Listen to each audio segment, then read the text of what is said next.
நாளிலே இயேசுவின் பாடுகளை குறித்து தியானிக்க இரண்டாவது நாளிலே நாம் வந்திருக்கிறோம். கர்த்தர் நம்மை பலப்படுத்தி கர்த்தர் நம்மோடு இடைப்பட்டு நம்மோடு பேசுவானாம். கர்த்தருடைய ஆவியானவர் முற்றிலுமாக நம்மை நடத்துவார். எடுத்து வாசிப்போம்.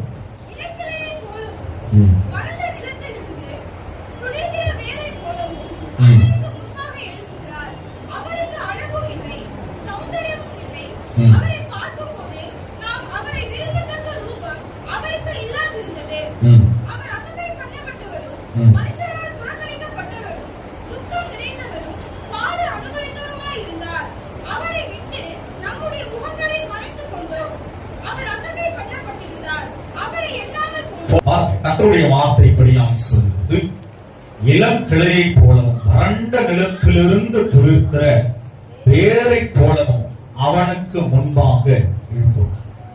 அருமையான தேவ பிள்ளைகளே, தீர்க்க தரிசனமாய் ஆண்டவராகிய இயேசு கிறிஸ்துவை குறித்து பல நூற்றாண்டுகளுக்கு முன்பாகவே ஏசாயா தீர்க்கதரிசியினால் சொல்லப்பட்ட இயேசு கிறிஸ்துவை குறித்து தீர்க்க தரிசனமாய் சொல்லப்பட்ட ஒரு வார்த்தை.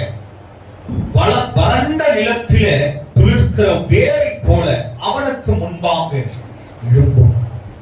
கர்த்தர் இந்த பூமியை செம்மையுமாய் அழகுள்ளதாய் நல்ல நேர்த்தியாய் கர்த்தர் உருவாக்கினார். ஆனால் இந்த பூமியிலே கர்த்தர் பிசாசானவன் பலவிதமான உபாய தந்திரங்களை வஞ்சகமான காரியங்களை விதைத்து இந்த பூமியை ஒழுங்கின்மையா மாற்றிவிட்டான். நல்லா கவனிங்க, இந்த இடத்துல குறிப்பிடப்பட்டிருக்குது வறண்ட நிலம். கவனிங்க, கர்த்தர் உருவாக்கும் போது இப்படிப்பட்ட வறண்ட நிலம் கிடையவே கிடையாது. பூமியில ஆதியாகமத்துல பாருங்க, வறண்ட நிலம் இருக்கான்ற பாருங்க, வார்த்தையை கவனிங்க. வறண்ட நிலம் கிடையவே கிடையாது.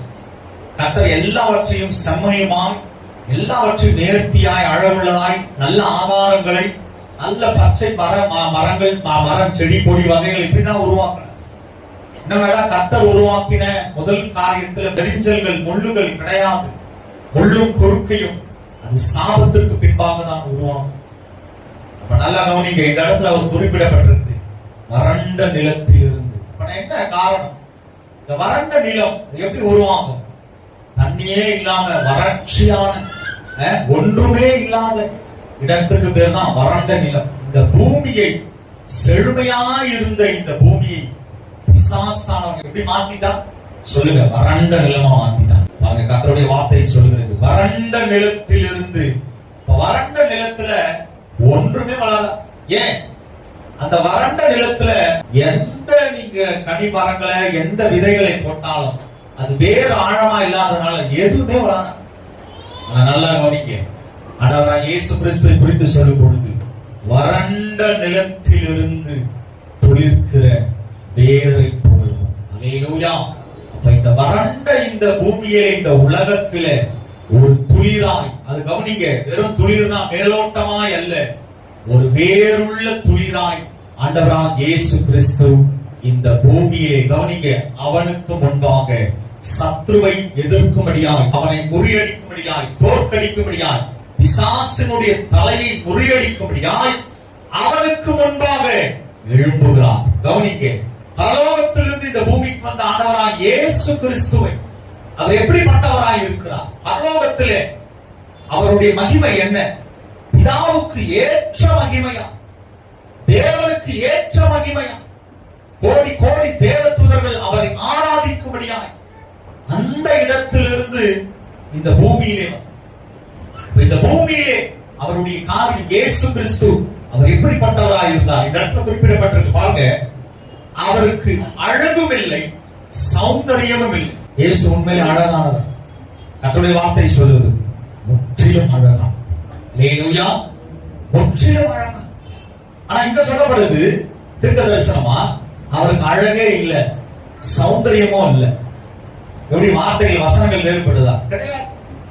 அவர் பரலோகத்துல இந்த மகிமையான இடத்துல கோடி கோடி தேவதூதர்களை இரவும் பகலும் அவரை தேவனாகி கர்த்தருடைய வலது பாசத்தில் வீற்றிருந்து ஆராதித்து, இரவும் பகலும் ஆராதித்து அவரை அந்த மகிமையிலே வாழ்ந்த பிதாவின் ஒரே பேரான குமாரன் இந்த பூமிக்கு வந்த உடனே கவனிங்க, அவர் அழகும் இல்லை, சௌந்தரியமும் இல்லை. கவனிங்க, அவருடைய வார்த்தை சொல்கிறது, அவரை பார்க்க பார்க்கும் போது நாம் அவரை விரும்பத்தக்க ரூபம் அவருக்கு இல்லாத பரலோகத்தில் அவ்வளவு மகிமையா இருந்த தேவன் இந்த பூமியிலே வந்த உடனே ஏன் அவருடைய காரியம் இவ்வளவு மாறுதலா இருந்தது?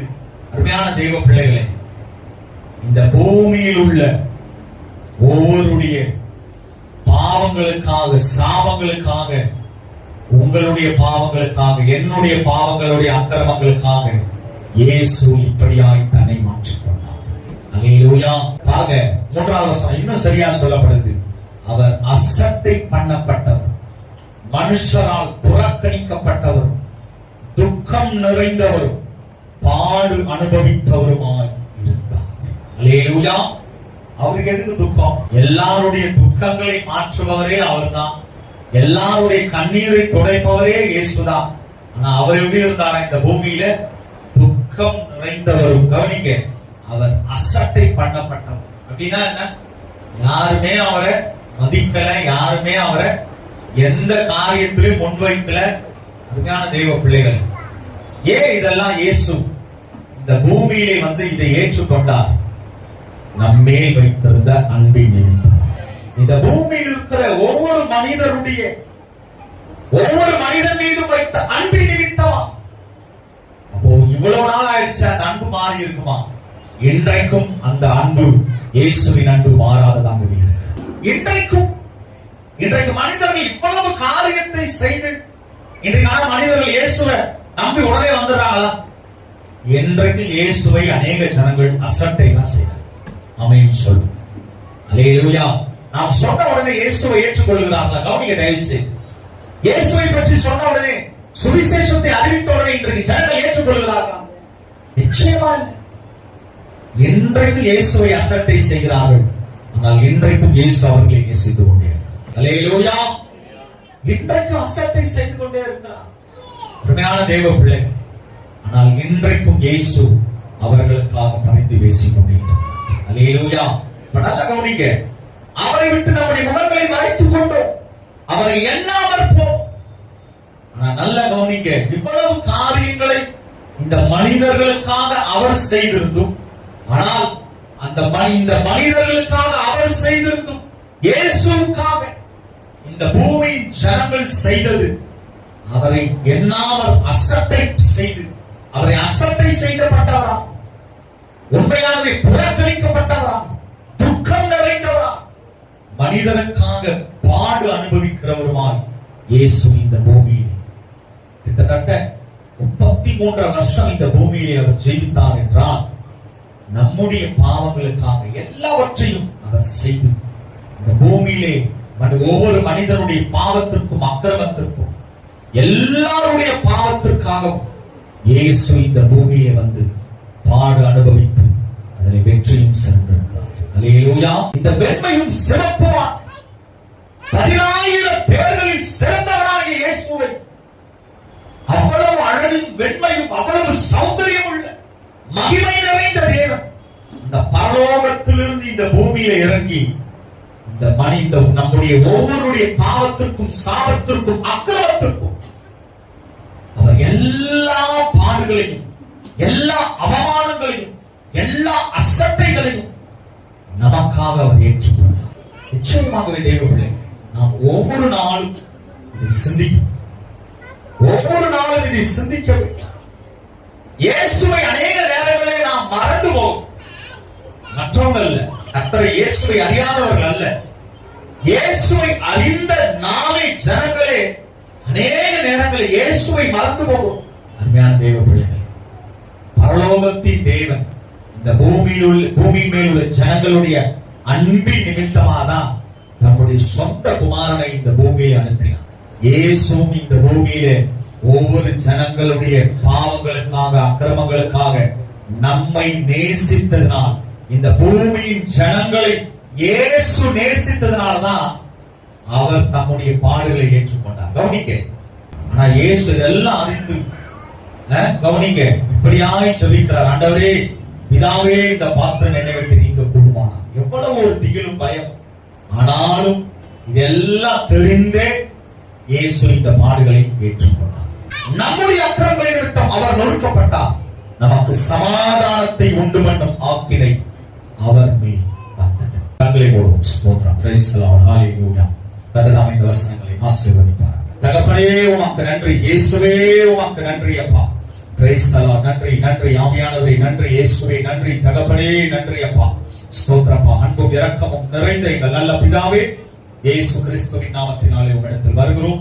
பரிசுத்த ஆவியானவரே, உம்மை துதிக்கிறோம், வாழ்த்துகிறோம், வணங்குகிறோம், மகிமைப்படுத்துகிறோம், உயர்த்துகிறோம். ஆசீர்வதிக்கப்பட்ட இயேசப்பா, இந்த 40 நாள் ஜெபத்தின் 2வது நாள் ஜெபத்திற்காக ஜெபிக்கிறோம். நம்முடைய வார்த்தை சொன்னது போல மெய்யாகவே அவர் நம்முடைய பாடுகளை ஏற்றுக்கொண்டு நம்முடைய துக்கங்களை சுமந்தார். இயேசுவே, உம்முடைய தழும்புகளால் நாங்கள் குணமாகும். இயேசுவின் ரத்தத்தினால் நாங்கள் அனுதினமும் கழுவப்பட்டோம். இயேசுவின் ரத்தத்தினால் நாங்கள் அனுதினமும் ரட்சிக்கப்படுவதாக கர்த்தருடைய ஆவியானவர் பலத்த கிரியைகளை பிள்ளைகள் மத்தியிலே செய்வீராக. கர்த்தரை எங்களை பற்றியுமாய் தாழ்த்துகிறோம். ஒவ்வொரு நாளும் கர்த்தரை மகிமையான காரியங்களை செய்யும். கரம் எங்களோடு இருந்து தாங்கி வழிநடத்தும். தொடர்ந்து ஆசீர்வதிக்க, தொடர்ந்து நல்படுத்தும். மேலான நன்மைகள் திருவையில் தொடர செய்யும். இயேசுவின் நாமத்தில் பிதாவே.